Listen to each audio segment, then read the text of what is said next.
સિદ્ધપુરના દેથળીથી car ભાડે કરી ચાલકની હત્યાનો મામલો સામે આવ્યો છે।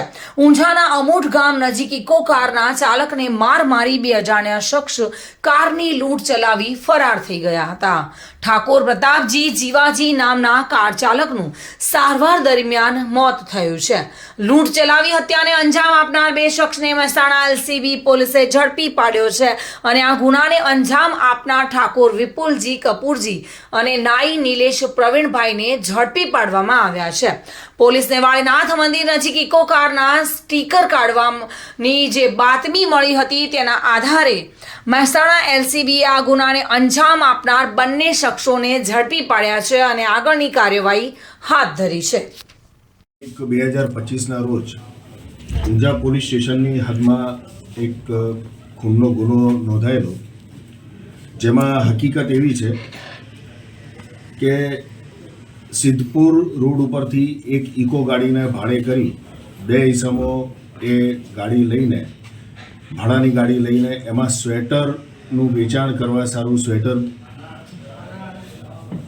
એક એને વેચાણ માટે ગામડાઓમાં લઈ જવા માટે આ ઇકો ગાડી ભાડે કરેલી। આ ઇકો ગાડીને રસ્તામાં ઊભી રખાવવામાં આવે છે અને એમાં બેઠેલ ડ્રાઈવરને મૂઢ માર મારી, તીક્ષ્ણ હથિયારોનો માર મારી અને એને રોડ ઉપર ફેંકી દેવામાં આવે છે। ત્યારબાદ એક અજાણ્યા માણસને આ વ્યક્તિ રોડ ઉપર સાઈડમાં પડેલો દેખાય છે, એ તરત જ પોલીસને જાણ કરે છે, 108ને બોલાવવામાં આવે છે અને એની સારવાર માટે એને સિવિલ હોસ્પિટલમાં એડમિટ કરવામાં આવે છે। 2 દિવસ પછી એ વ્યક્તિનું મૃત્યુ થઈ જાય છે। આ હકીકત બાબતની અમને જાણ થતાં તુરત જ સ્થળ ઉપર પોલીસ પહોંચી જઈ અને જે ભોગ બનનાર છે એની જે ઈજાઓ થયેલી છે ત્યાં આગળ જઈ એની તપાસ કરવામાં આવે છે। આ સિદ્ધપુર દેથલી ચોકડીથી ટુંડાવ ગામ અમૂડ રોડ છે, ત્યાં આગળ આ ઇકો ગાડીનો ડ્રાઈવર જે છે એને લૂંટવામાં આવે છે અને એની ઇકો ગાડી, તેની પાસેનો મોબાઈલ એ લઈને આ આરોપીઓ જતા રહે છે।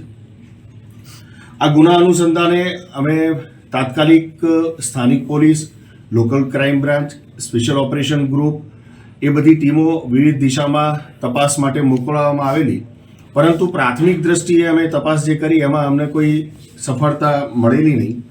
આજુબાજુના જેટલા પણ લોકેશન છે જ્યાં સીસીટીવી પણ ચેક કરવામાં આવેલા, પણ એમાં અમને કોઈ સફળતા મળેલી નહીં।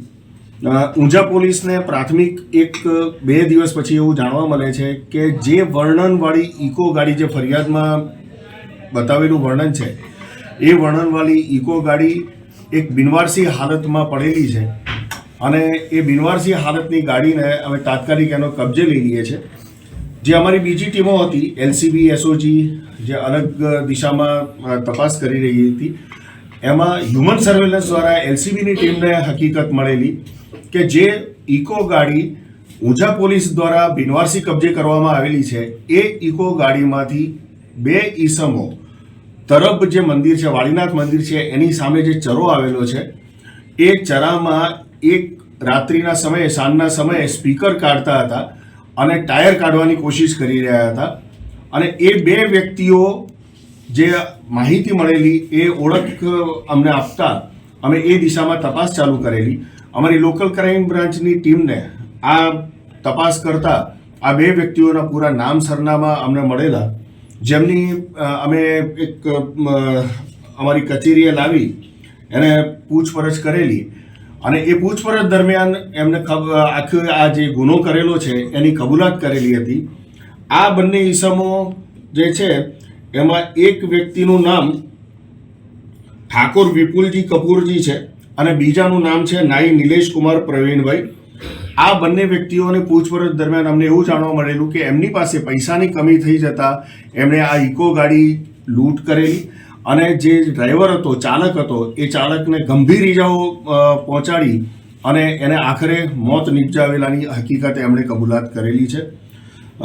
એમનો મુખ્ય આશય પૈસાની અછતના કારણે જે ઇકોમાં ગાડીના જે સ્પેરપાર્ટ છે એ છૂટા કરી અને એને કોઈ પણ ભંગારવાળાને ત્યાં વેચી અને પોતાના પૈસા મેળવવાનો આ એક એમનો કારસો હતો. હાલમાં આરોપીઓને અમે હસ્તગત કરેલા છે અને એમના પોલીસ કસ્ટડી રિમાન્ડ લેવાની તજવીજ અમે હાથ ધરેલી છે અને આ ગુનો અમારા લોકલ ક્રાઇમ બ્રાન્ચ દ્વારા આખો ઉકેલવામાં આવેલો છે. પ્રાથમિક પૂછપરછ દરમિયાન અમે અને એની જે અમારા રેકોર્ડ ઉપર અમે ખાતરી કરાવડાવી તો એમાં આ લોકોનો કોઈ ગુનાહિત ઇતિહાસ નથી મળી આવેલો, પરંતુ બસ આ લવર મુચિયાઓ છે અને એમને પૈસાની કમીના કારણે. ભાવિન ભાવસાર સાથે bureau report, today Gujarati news.